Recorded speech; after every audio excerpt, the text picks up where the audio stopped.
remember this year we started on the topic that want to bring us back to God. And everything we'll be talking about this year hinges on walking with and for God. And we started our Bible class the last 2 weeks. Unfortunately, I was not there last week because of an assignment somewhere.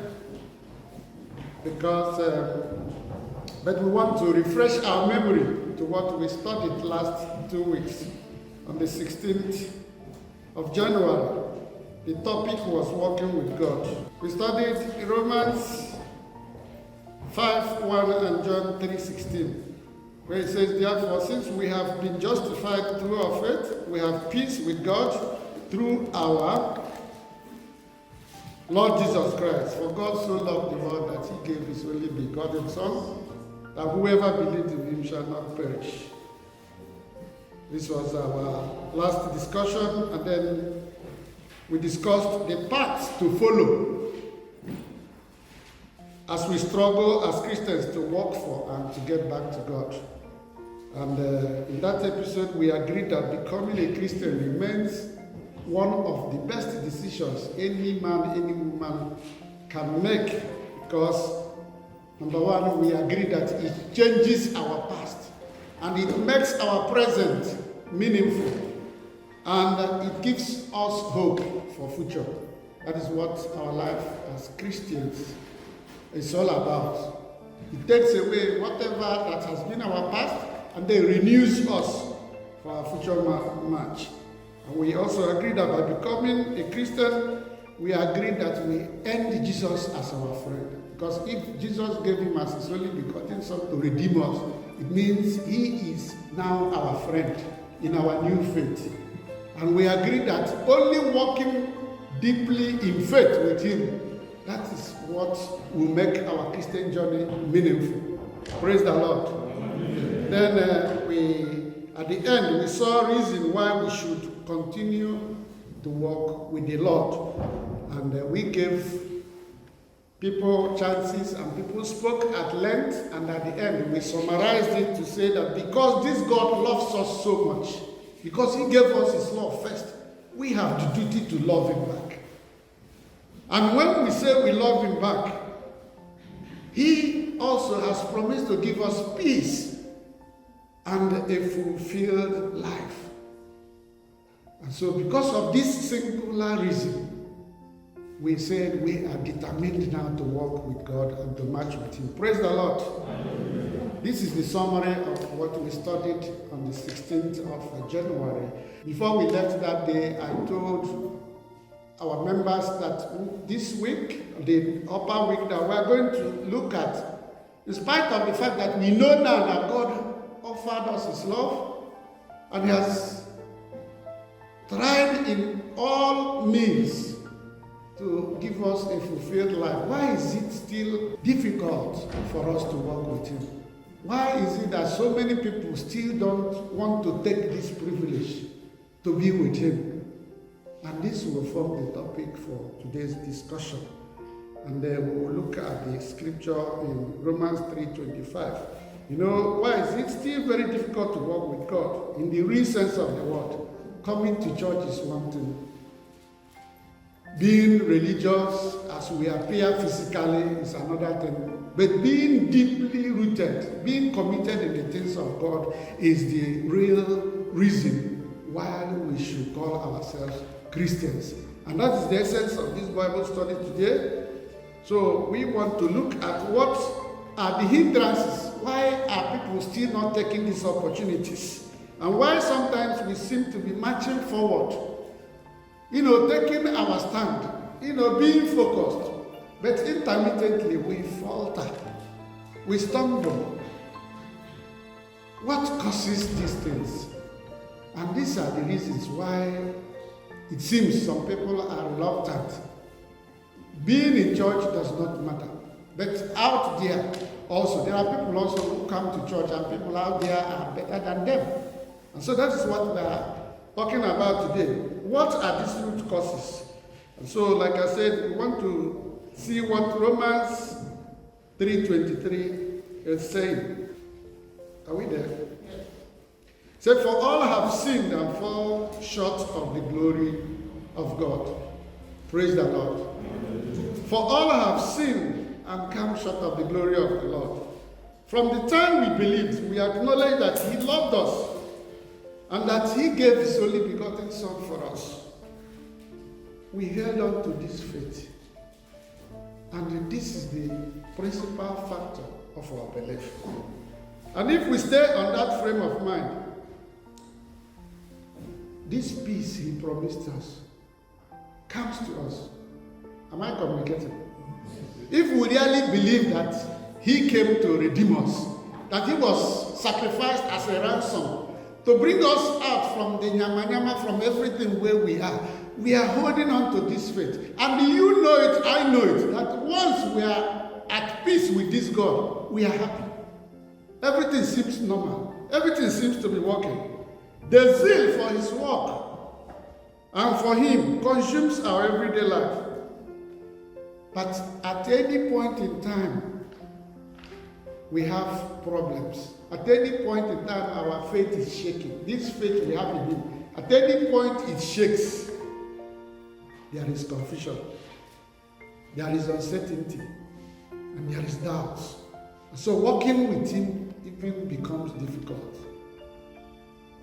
Even praying becomes, your mouth becomes heavy. Am I communicating? Yes. And that is why we must be careful. And that's why we said the best reason, the best thing that can happen to us is accepting this path to be a Christian. But it is difficult to maintain our Christian life because of what we see every day. Praise the Lord. And so there's a popular hymn that summarized everything to us. And that is the hymn that said, when we walk with our Lord, when we walk with the Lord, in the light of His word. And so walking with God, in the light of His given word, these scriptures, it illuminates our way. And He said, while we do His good will, He abides with us still. And so when we are at peace with Him, He's always there for us. Even when you sleep well. There is no dreams, there is no problems. Praise the Lord. While we do His good will, He abides with us still. And for all, it's not only for me, but for everybody who will trust and do what? Obey Him. And He said, trust and obey, because there is no other way to be happy in Jesus. You cannot say you'll be happy with Jesus. I'm a Christian, I'm not without. That's why you see people, you think that they have problems. You see them laughing, you see them going, you see them shining. Praise the Lord. And you think, what is that? This person lost somebody, this person has problems, but I don't see it in this person. Because there is an inner peace that passes what the eye cannot see. Praise the Lord. There is an inner relationship that the presence of God brings in our lives. And then when others are talking, you don't care. Like me, when I go to a place I'm working, and people say, this man, you always, I say, because I don't have any problem. They say, eh? I said, my only problem is that I don't have problem at all. So my chef is still asking me, can you define what you do? Praise the Lord. I said, that is my only problem. I don't have any problem at all. Because nothing moves me. Because there's nothing that I will see today that I have not seen before. That I have not seen people who have gone through it. So why should it bother me? So like a chicken that carries the children, I make like this, ahead. Amen. And before I know it, whatever is confronting me fizzles away. And this is the Bible study we are doing today. Let us know that only being at peace with God inside you. Don't worry about who is looking at you. I don't even care who the next person is. What I care is about my inner mind.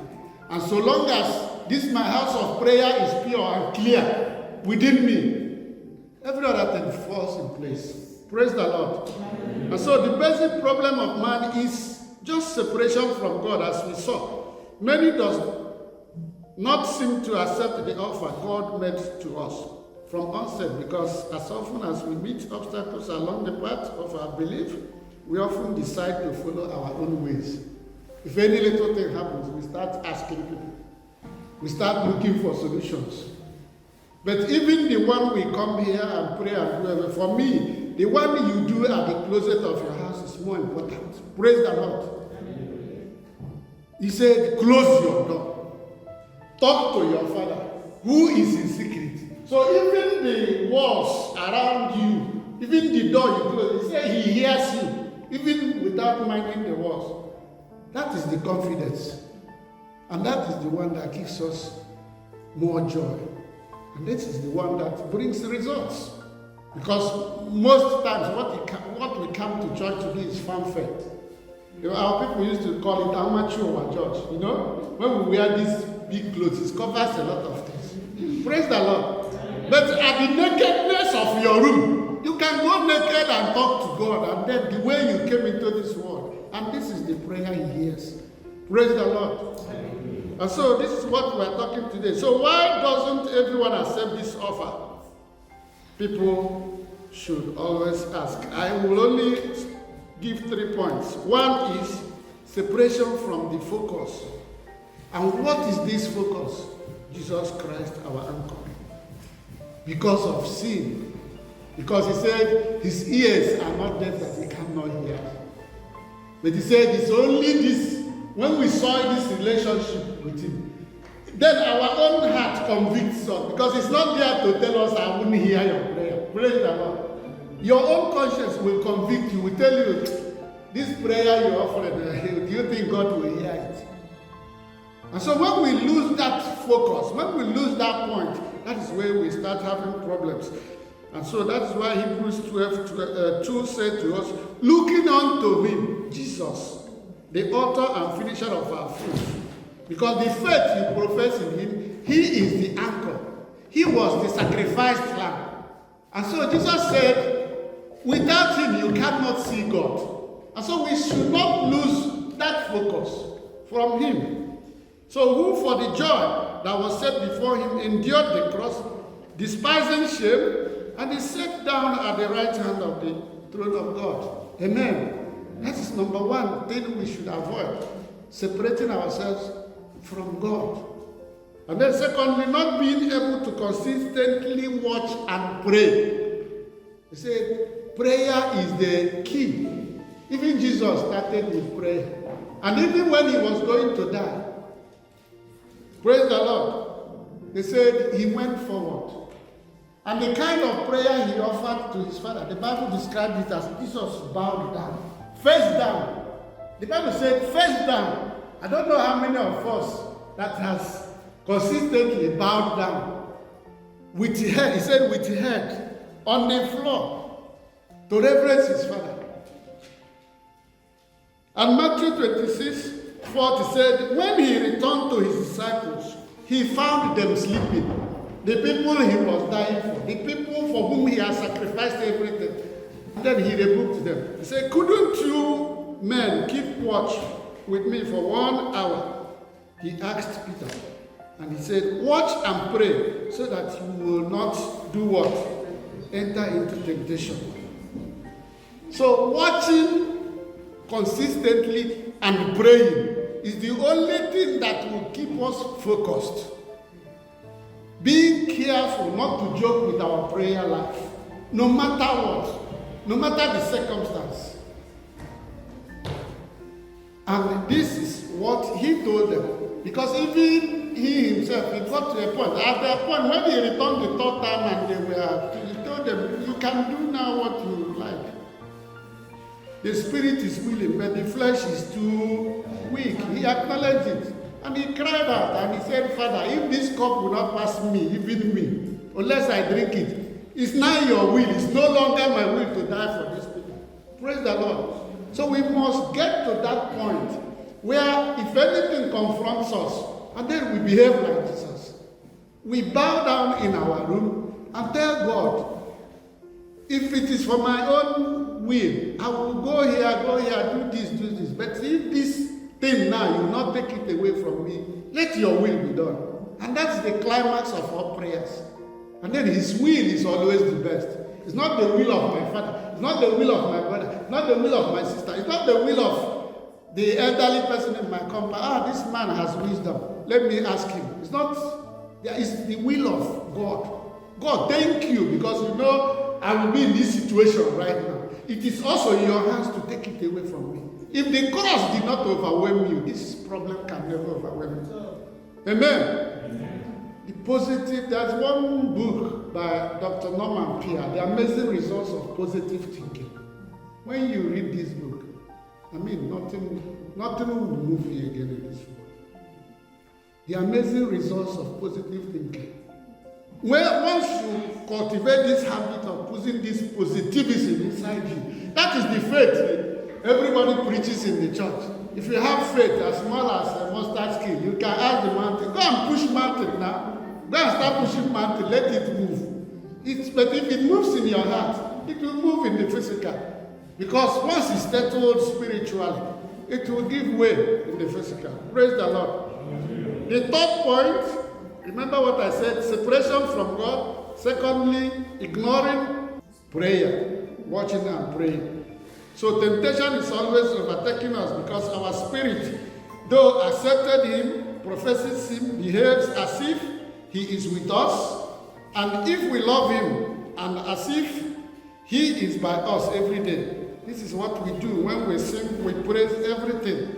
But at the slightest temptation, we fall because our mortal flesh is weak. But our spirit is always there. Lord, I want to do your will. Lord, I want to do your will. And like we said that day, that's why there's a kind of preaching you heard. They call altar call. Come and give your life. See everybody running out again from the church to give their life. But before you came to the church, you have already given your life maybe 10, 20 times. Praise the Lord. But there's a kind of preaching you hear. You see that there is something still lacking. And then you want to renew your life. You want to give back your life. And make it more meaningful.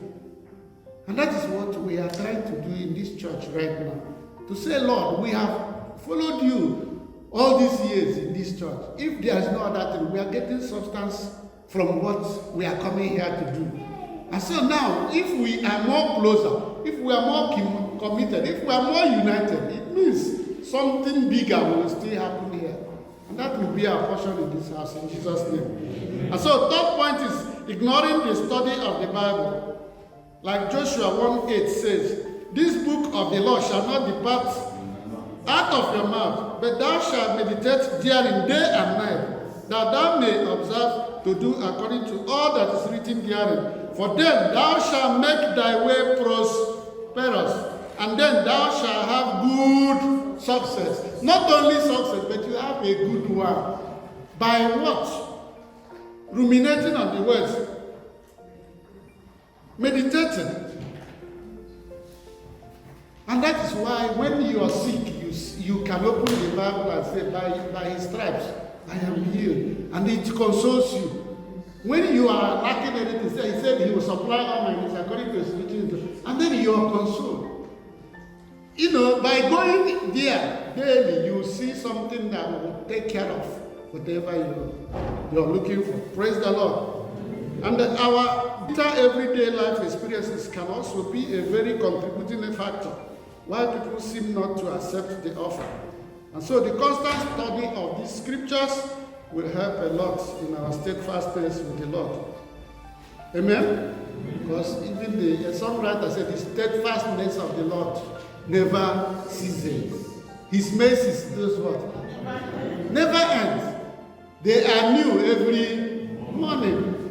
And so if his own steadfastness to us does not cease, we should not also allow our own steadfastness with him to cease. We have to renew it every day. Praise the Lord. If we don't renew it, what we see every day will overwhelm us. Because how can you justify the fact that two couples will go to the altar and say, I do? After a few years, you see kata kata. People are quarreling with the same mouth, with the same everything. How do you justify that you can give birth to your children? One day they grow up and tell you have not done anything for me. And you stand in your face and be looking like, you say, is it the breast I gave you? Is it the money I paid for your school fees? And somebody will stand in your face and say, Daddy, Mommy, you have not done anything for me. How How can you justify what you are seeing in the internet now with the Bible we are studying? Is that the way we are told Christianity is all about? How do you justify the fact that you can package your money, give to somebody to help the person, and hear that the person has gone to do something with the same money you gave him to eat, to harm you? If you open the internet, you see horrible things that makes people's faith to come down. Or how do you justify the fact that the churches have become shrines now, and then the pastors we are looking on to, the men of God we are looking on, the big churches we are looking on to, you hear stories behind the news. Even to carry Bible again become a problem to you. Praise the Lord. These are the things that make people, when you see people, you say, you're not coming to church. I beg, make they go to that in our church. Amen? But we who are still coming close, we want to now go deeper. Go deeper and find out why we believe. And go deeper and find out why it should be like that. Because even the Bible says, come, let us argue together. Whom are you coming to argue with? With God, with the scriptures. So even if those things holding you back is as dark as scarlet, he said he will wash it clean. Like the pot that is dark. I say you will become aluminium again. And that is the reason why we are coming. Praise the Lord. So my brothers, my sisters, looking at all this, you will readily see why the Christian life is not an easy way. And that was why we read last time in Matthew, said, follow the narrow gate. Because all other way is broad. Amen? All other way is broad. But if you follow the narrow gate, it is the more you look, the less you see. Praise the Lord. So that is the essence of this Bible study, to encourage us so that we will continue to be steadfast, so that we will continue to make effort. And while we are making effort, we will go deeper and make extra effort. Praise the Lord. We will conclude with Romans 8:35-37. Who shall separate us from the love of Christ? Amen. That's the big question. What is that thing? Remember our topic. We have offered ourselves because Christ loved us. And because we want to enjoy the peace that He gives, the love that He gives. And the Bible is, we have x-rayed now some of the points. There are many. Some things that will dampen our faith. Some things that forms a clog in the wheel of our march with Him. And the Bible is asking me and you this morning, is it these things? Is it these things I mentioned now? Is it other problems? Are they bigger than your God? He's asking us. Please go on. Who shall separate us from the love of Christ? Shall tribulation, or distress, or persecution, or famine, or nakedness, or peril, or sword, as it is written, for your sake we are killed all day long. We are accounted as sheep for the slaughter. Praise the Lord. It is because of all this nyamanyama, all this nonsense that I came. It is because of this that I was crucified. You have not finished, Mom. Yeah? It is because of all these things. Why should it now bother you? And he went further. Yet, in all these things, we are more than conquerors. Through Him who loved us. Every victorious Christian is more than a conqueror. There's a man, the other day we were passing on the highway and so on, the car skidded off the road and so on. He came up, we saw him doing like this and we stopped. Everybody was like, I said, no problem. I said, no problem, your car. I said, car. I said, thank God I'm alive. Thank God. I mean, we were moved. Thank God I'm alive. He said, okay. I said, go and bring your things in the car so that we can carry. He said, no, please, so long as you people can carry me, this head is more important than what is in the car. I mean, such things, when you see such people, I mean, if you're not, you ask them, what is the magic? Praise the Lord. We are more than conquerors. Go ahead, my dear. Yet in all these things, we are more than conquerors through Him who loves us. For I am persuaded that neither death nor life, nor angels, or principalities, nor powers, nor things present, or things to come. Amen. Neither the ones that I have seen before. Because look back. Look back and know where you're coming from. Praise the Lord. Look back and know where you're coming from. And ask yourself where you are today. Whatever you have seen before, you have seen the worst. And so the ones coming forward, you are now more than them. Praise the Lord. So these things should not be a hindrance to you again. That is what the scripture is telling me and you this morning. None height, nor depth, nor any other created thing shall be able to separate us from the love of God, which is in Christ Jesus our Lord. Amen. Please say amen to that. Amen. Say amen to that. Amen. Say amen to that. Amen. He said, neither, nor height or depth, nor any other created thing. Because what takes us away so much from the presence of God is the things, created things, ephemeral things. And yet, we have visited mortuaries. We have visited corpses being buried. Yeah? It's only that dress. But houses, cars, this and that, these are the only things. Land, struggling, fighting, infighting, and so on. Husband, wife, problem. But on that day, you go alone. That's why it says salvation is personal. I'm not dragging anybody with me. So it's either you are with me or what. You stay where you are because you are not part of my heavenly or earthly existence. Praise the Lord. So, my brothers, my sisters, this scripture should encourage us as we end this Bible class this morning. These things we are saying is not that the person talking is more spiritual than you or that I know it better than you. But we have to encourage ourselves. Because what I do in my closet is the only thing I can tell you. And whatever I cannot practice myself, I cannot tell it to you. It's left for you to believe, it's left for you not to believe. And that is what every man of God throughout the world is doing. Because if you are looking at me, if you are looking at people to help you, people to help you on this line of your faith, you're wasting your time. Amen. So, we pray and believe that the good Lord will see us through in this match. Praise the Lord.